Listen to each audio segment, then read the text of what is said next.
Welcome to This Week in Real Estate with Jonathan Harmon and Bryan Nale, your local experts on all things real estate in Middle Tennessee.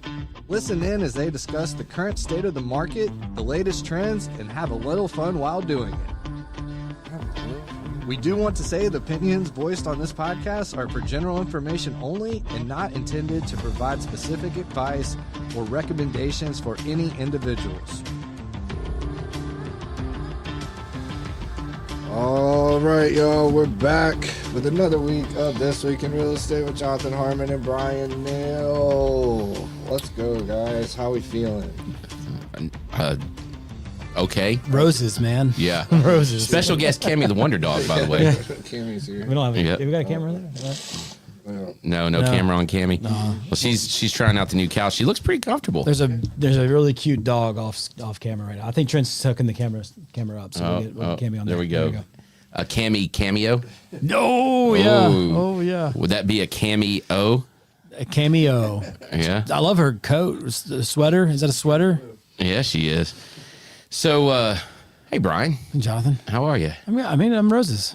Man, Let's tell you party. what, it's a party. All right, Joey. Mr. Joey Fletcher, that's his answer every time. How you doing, man? I'm partying. Partying.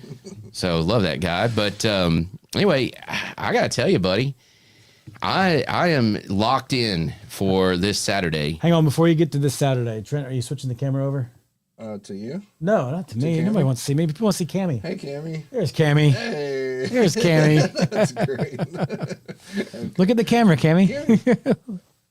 She's like, yeah, whatever. No, she thinks I'm about to throw a ball. Yeah. She's like so confused. Why are we looking at Trent's text messages up there? Oh, whoopsie. Yeah, interesting. Anyways, All right, so this weekend, yeah, we've got the festival with Cedar Glade, and I'll tell you, man, I am pumped about the event. It's going to be a blast. Yeah. It's going to be the biggest party we've thrown. It's going to be amazing. But I'm even more pumped for it to be over. yeah, It's a lot of work, a lot more work than we knew it would be. A lot of work, but it's going to be incredible. Well, and I'm excited about it. I'll say this to your credit, to Jeremy's credit, and to Lisa's credit, and all the volunteers, Devin, John Pritt, Tess. people who are helping. Like it's the work that you're putting into it. It would not be the party it's going to be if you didn't put that work in. So while you're saying it's more work than you thought it would be, it didn't have to be this much work, but we could also not have 30 plus breweries coming. Mm-hmm. We could also not have the quality of breweries coming. We could also not have a guy out there with a chainsaw cutting up logs. Like not cutting up, carving logs. Yes, thank you. Yeah. The spectacle that this is going to be, the cigar lounge, the attention to detail. Murfreesboro has not had this before. This is going to be so much fun. And that's what I'm excited about. And look, I've said that a couple times, and I want to be really clear. I'm not taking away from what has happened here before. I'm not taking away from Oktoberfest. I'm not taking away from Shakespeare. I'm not taking away from some of the one-off fundraiser type festivals that have happened. But this is a professionally put together beer festival. Yeah. And so if you like beer, if you like trying new beers, if you have an Untapped account, right, that you use, this is the first thing that has happened like this in Murfreesboro. Yeah. This is what you should be at. If you go to the Predators Beer Festival, if you go to the East Nashville Beer Festival, if you go to the one that the Sounds put on, the Pride Festival, go to the zoo for the festival that they do. If you go to Nashville for beer festivals, you can stay in Murfreesboro. Legit. And if you live in Nashville, you can come down here. Come down here and have a really fun time. Yeah. Yeah. Traffic goes both directions on I-24. Believe it or not, all my Nashville friends who can't imagine coming to Murfreesboro for anything. Remember the show Nashville? Yeah. I remember there was an episode where they were talking about coming down to Murfreesboro. It was so funny because I was like, they were like, why would you go to Murfreesboro? And I was like, it's funny because it's true. Yeah. There's a lot of people. Well, this here. is a good reason. So anyway, it's going to be a good time, and I'm pumped about it. So I say all of that to say that I have not adequately prepared for this show. Yeah. And I want to say something else too. And look, I actually mean this is not tongue in cheek. Okay. The city of Murfreesboro, officials, codes, all of those guys. I know a lot of folks that give them a hard time, right? And I know a lot of folks that think that they get in the way of progress rather than facilitate progress. I've had this conversation with folks numerous times. I have a very different view on that. And I have even since we opened, and they put some things in front of us that we didn't know the answers to, and we had to figure out. And we're better as a business for that. But even this festival, there was some stuff that we missed, and on Monday, I had a little bit of a freak out, and they took care of it. So shout out to and planning departments for the city of Murfreesboro. Y'all get a bad rap sometimes. I think their Google review is like 1.5 stars or something like that, and you don't deserve that. So you guys, I appreciate the work that's done by the folks. It's a very highly underappreciated department. I think it's like a lot of things. If you come into your interaction or your whatever you need done with an adversarial mindset, then you're going to be met adversarially. Mm-hmm. If you come in with a curious mindset, and I love that, stay curious. Like we talk about the mood elevator in my family a lot. And you're going to go up and down the mood elevator, and there's going to be moments when you're elated and you're joyful and you're going to be in your best mindset. There's going to be times when you're, angry or scared or sad, and that's not the time. You just need. It's okay to be there, right? It's human nature to go to the lower floors of the mood elevator. Don't make big decisions and don't send out communications when you're down on those floors. No doubt. Wait till you come back up at least to the curious floor. If you can get to the curious floor before you start asking questions, before you start making decisions, then you'll have much better interactions and better outcomes from the decisions that you make. And that being said, another kind of along the same Sin Delaney program's mindset is assume positivity.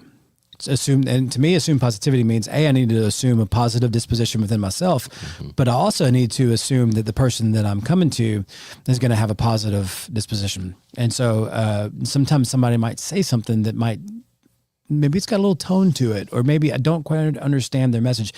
I need to assume they meant that positively. And if I can meet them there, and we can move forward in the conversation, it's very disarming. It is, and I think the way that you've approached the city when you had questions about things they were making, you jumped through and getting the brewery open, questions about this festival, whatever it might be. If you come in with that kind of mentality and that kind of mindset, you're going to come away with the words you're saying instead of just a 1.5 rating on Google, and that the city is out to hinder business and slow down growth and gets in the way of people doing good things. There's a ton of the stories that small business owners have told, and I've heard through the years of negative interactions with the city. And I'm sure a lot of them are justified in their thoughts, but I love your approach to the way that you handle those conversations and working with the people that you needed to work with at the city to make common sense decisions. Yeah. And my favorite question in the entire world is why. Yeah. 3 letters, 1 full sentence, and it's easy for me to ask, well, why? Because then I can pause and hear, right? Because I legitimately want an answer. You have to do that. Mm-hmm. When you ask that question, you have to listen. You can't already be thinking of your answer. You need to understand the why. And when you understand the why, you can have a conversation. And very often you ask why a couple of times and you get to a point where they don't have an answer. And now all of a sudden you have you have room to plead your case. Yeah. Right. And so, and that's everything. That's negotiations. That's everything. Yeah. Right. Just ask why and shut your face. Yeah. After you ask it. Silence is the best negotiation tool on the planet. Shut up and listen. Yeah. Or just shut up and let them try to fill that space. Nobody likes space. It's better if you can listen, but no, you're right. Absolutely. And another negotiation rule of thumb is he who speaks first loses, right? So yeah. Just shut up. Just shut up. It's so hard. Yeah. It's so hard. I joke with people all the time. Clients ask me, do you think we should ask for this from and I'm like, listen, you need to talk to your realtor because I'm due mortgages because I don't like negotiating. Yeah. Yeah. It's fun sometimes. Yeah. I'm like, I wanted to work in the real estate industry and I didn't want to have to negotiate. Yeah. So. That's funny. All right. Let's go to headlines. Headlines.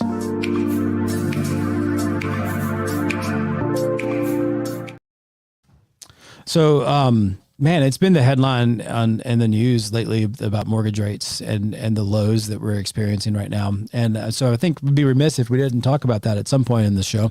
So this is from Mortgage News Live, an app that I have.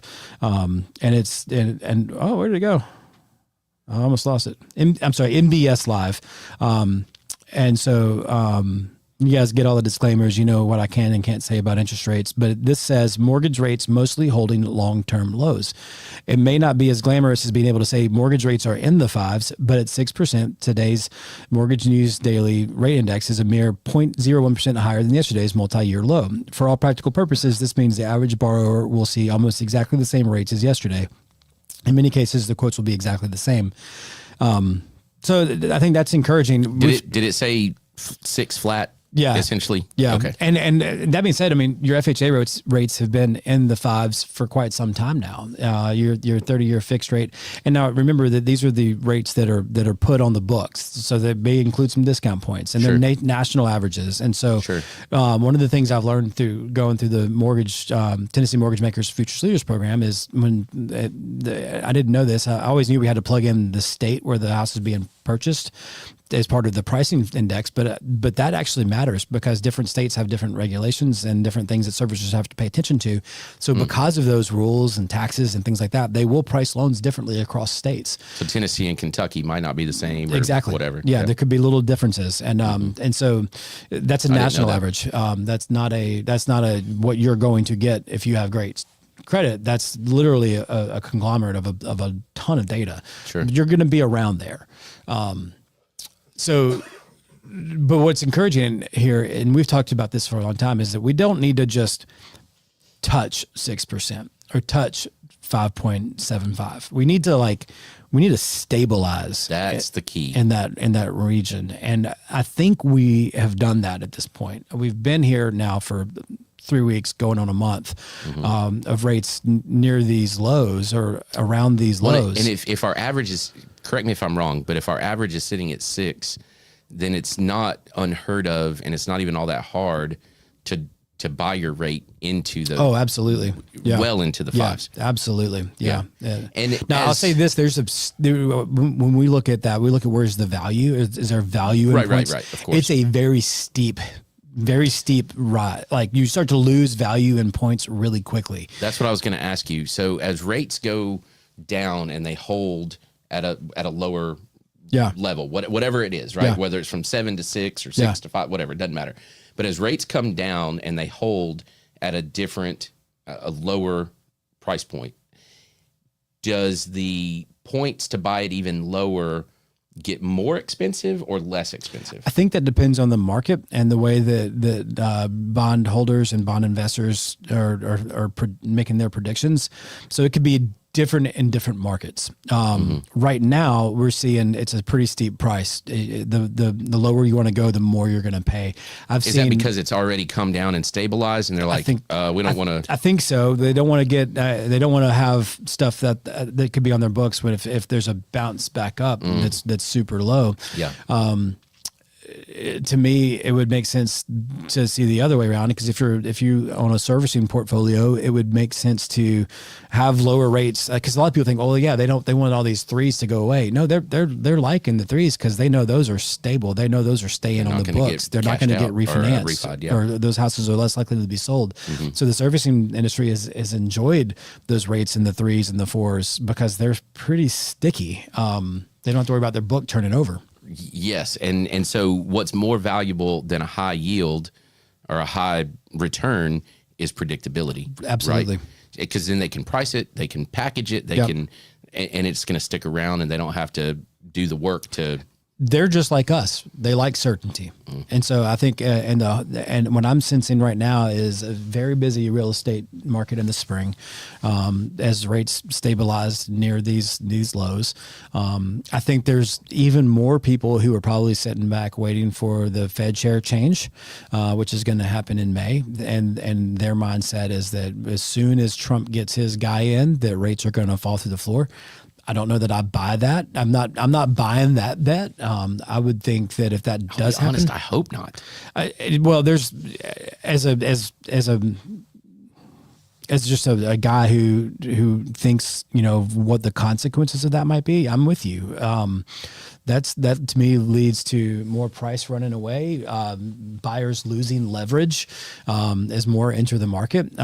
Sellers will put some more homes on the market too, because they'll be more likely to leave their house they have in the threes to upgrade to the next house or downsize, whichever way they're going. If you're at 3.5 and you can get 4.75 or 5, yeah, I might be able to make that. Oh yeah, move. you can justify that move now, Right. especially if you've been cooped up and you've got 2 kids that are it was cool for them to share a room when they were 5 and 3, but now they're 11 and 8, and you're like, man, they can't. They each need their own room real That bad. room smells horrible right now. Yeah. So, but no, I'm with you. I don't necessarily want that. I think buyers right now have that unique ability to get in with some very attractive interest rates from a long perspective, like not just a hey, what's happened in this decade, but over the years, a rate and the low 6s or the high 5s is an attractive interest rate. It is. So you can get into this market at with these prices where you can negotiate for some seller concessions, and you can make some noise. You can pick out the house you want to live in. You can shop for a house. You can go look at 4 or 5 houses and decide which one you like. Sometimes you can sleep on it. Yeah. I mean, that's just that. Yeah. Having a little bit of certainty, a little bit of peace. That's is great. I love that kind of market as somebody that does loans, because I might do 15 scenarios for a client before they get a house under contract. But you know what? I was doing that in the busy market too. They just were losing that many times. Right. At least now I know that when they make an offer on it, there's a high chance they're going to get it. Right. Yeah. I'll tell you, and I don't know if we've talked about this yet, but I have seen some other signs. This is pure anecdote, but some other signs, that kind of talk about the real estate market right now. I've made an offer on a short sale. This is in the last month. Yeah. Made an offer on a short sale. I've talked to 3 different people about they're in foreclosure trouble. I've seen some uptick in those conversations as well. So your anecdotal stuff, and I know mine, and they're not your clients or the conversations you're having. So there's 2 people in this room right now who have noticed more. I didn't have a single conversation like that. Yeah. 10 years. Yeah. Maybe. Yeah. And I actually listed one short sale that was probably 2018 or 19. Yeah. Super weird situation. Definitely was not the normal, because let me tell you, I would not be the listing agent on a short sale if it wasn't absolutely necessary. It is hard work. But yeah, so I mean, other than that, I hadn't seen that since like 2013. You know what I mean? And we're seeing it again. So a lot of what we're talking about. Oh, and then the other thing, I ran January numbers for the newsletter article, and we were at 5.71 months of supply. So remember, the historical flat even market is 7 months of supply. So we're almost there. Yeah. And 5.71 in our current, like after the sugar rush that was 19, 20, 21 or so. After that, 5.71 feels like we're 100% in a buyer's market. Yeah. Well, we've talked about that too. That the historical average of what a flat market is not relevant right now. But we're almost to that is the point. Yeah. So now it's like, now we really feel like we're in a buyer's market. Yeah.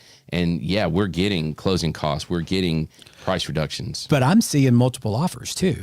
It's wild, right? We got all of the above. We're still in every market, everywhere, everything all at once, right? Mm-hmm. So I'm still seeing people having to get skinny and offer more than they wanted to, or dial back how much concessions they wanted to ask for. But I want to be clear. So those happened in 11 and 12 very occasionally, but it did happen. If somebody put something out on the market that was beautiful, and I'll give you, for example, the very first buyer I ever worked with in 2009. Okay, I no kidding, I bet we looked at 120 houses.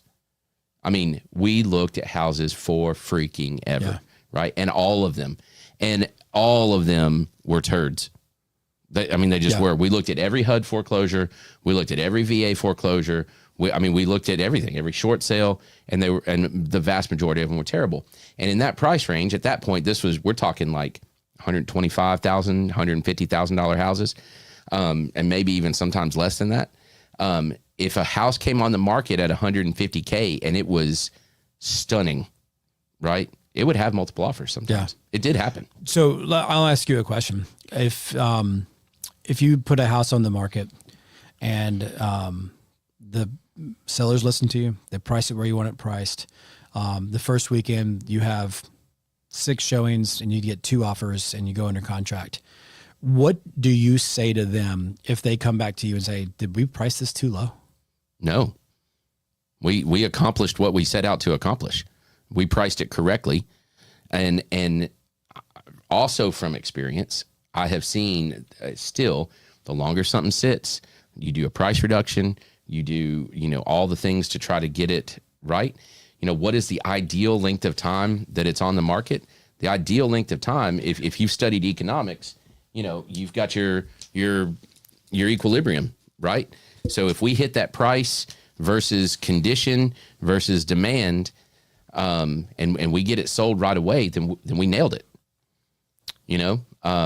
There is some philosophy, some folks out there that think you underprice something to try to drive that multiple offers. I don't subscribe to that. We saw that, I think, a lot in 2018 and 19. Yeah. Where people would try to create a bidding war by pricing a little under the market. I don't know that I understand what they're saying. I don't fully subscribe to that philosophy. I think you're better off just pricing it where it should be. Yeah. Sometimes it's hard to do, and it's really hard to do when the market has slowed as much as it has and you don't have adequate comps, right? Mm-hmm. You don't have 10 houses in the neighborhood just like it that have sold, and you can say, this is a $350,000 house, right? So you got to stretch a little bit. But here's the thing, man. I've seen houses that in my opinion are priced right. They're beautiful. They were marketed well, and they just sit. So sometimes there's no rhyme or reason to it. Good answer. Yeah. Got a This Is Real? Yes, we do.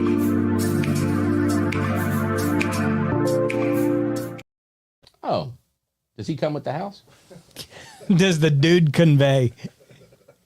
Do you watch The Landman? Anybody watch The Landman? Yes. This reminds me of like the Landman situation where basically you've got a bunch of dudes living in a house and they kind of treat it as their home office, but then his ex-wife moves in with a daughter and just creates havoc. This just reminds me of like the old attorney that's like in the house, just like, and he's just like bitter that it's being sold out from under him. Okay, I'm gonna pick this one apart. Let's go. Because there's an obvious flaw with this picture, right? But there's a lot of non-obvious flaws with this picture as well. Okay. Number one, this is absolutely 100% a cell phone camera picture. Like there's no doubt this is not a professional photograph. Okay. So a professional photograph the camera would be about 1.5 feet, 2 feet lower. Yep. And it would be straight instead of this looking is at down. Kind of a downward angle. Yeah. Obviously homeboy would not be in the picture. Second, that light fixture would not be in the top left corner of that. Yeah. You would get a better angle than that. And then we know it's not professional also because of the way that the windows are washed out. So there's a process where it takes 3 or 4 or 5 different pictures at different light levels, and then it blends that together, and it gives you where you can see through that. It filters that. So you can see the view out the window. Mm-hmm. You would turn the other fan light on, not the fan itself. That bottle of maple syrup, unknown liquid to the right there would not motor oil from where they change their lawnmowers oil. Who knows what that is? Who knows? I mean, there's so many flaws in this picture. At the end of the day, y'all, if you have a realtor that posts a picture like this, I'm just gonna say it. You need to have somebody else. That might be the realtor in the picture, and he just said, "Hey, I'll go get some pictures and text them to me." It could be. I don't know. This is terrible. This is an awful picture. Why are there 2 TVs? They really like old TV. There's like one that's like on a rollaway cart that you would have like come in on when you have the sub and you're like, hey, we're gonna get to watch a movie. I'll tell you why there's 2, because those are old CRT tube televisions, and those are $35 a piece to get rid of at the landfill. Yeah, you're right. So they just keep it in the house instead of get rid of it. Mm-hmm. Then there's a weird chair up against the window. Yeah, this is a horrible picture. Take it away. I did. It's hurting Jonathan's my heart. offended. I am offended. I did a good one. You did a good one. Right. I would rather have had the ones with the crazy paint jobs and some of the whacked out stuff that we've seen That one was Then just just a sloppy, lazy that is realtor. 100% the realtor's fault. Yeah. 100%. Because it's probably not a bad Yeah, spot. sometimes you see these, you're like, hey, the realtor did the best they could with what the house gave them to work with. But this one, you can look at it, you're like, that could be an attractive room. The flooring looked kind of cool. It was slate tile. yeah. I love slate. And open floor plan and all that stuff. But no, that's just a lazy realtor is what that was. So that offended you. It did. It triggered you. It did. I'm pissed now. Can I say that? Yeah. Okay, good. Because I just Not did. one of George Carlin's 7 words. All right. Shiny penny. All right.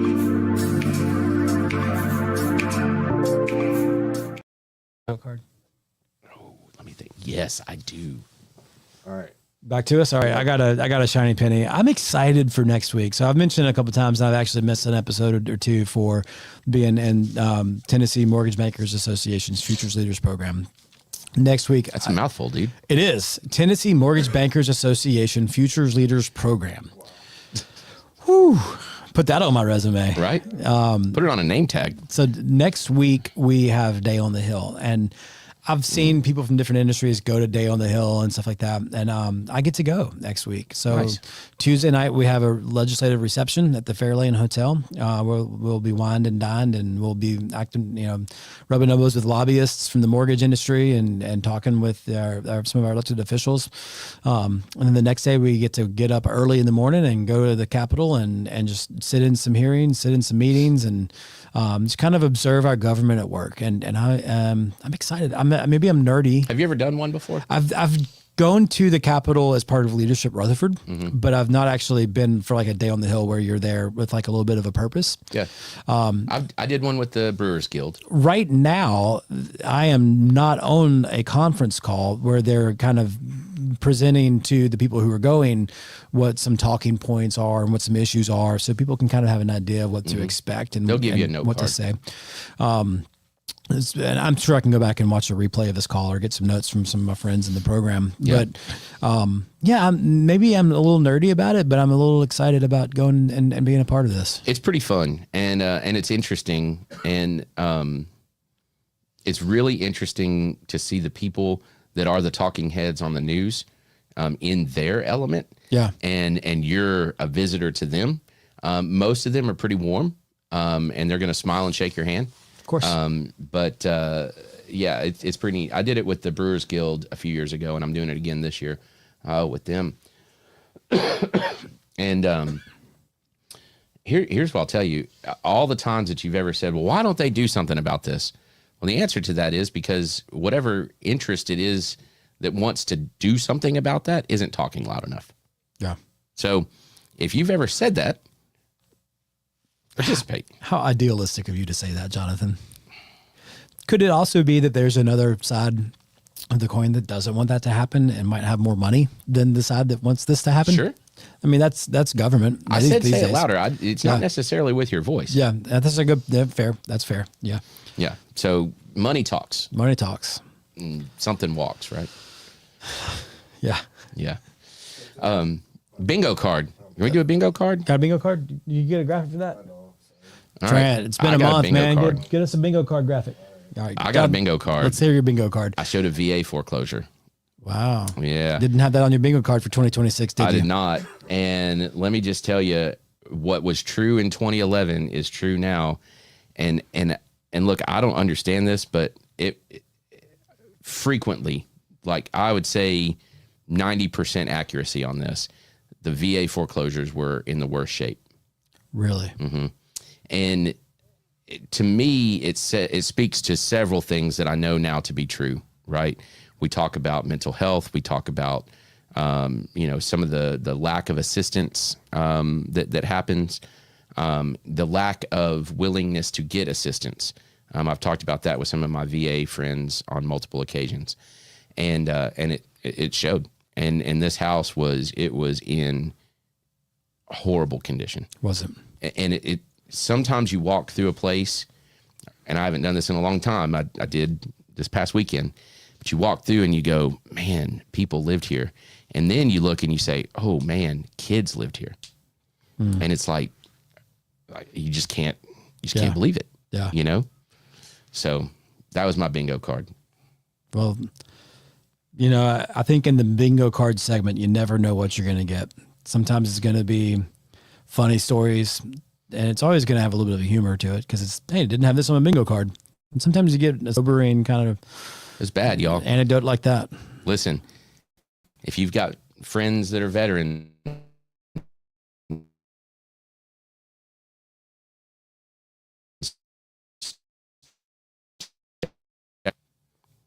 There you go. Pro tip.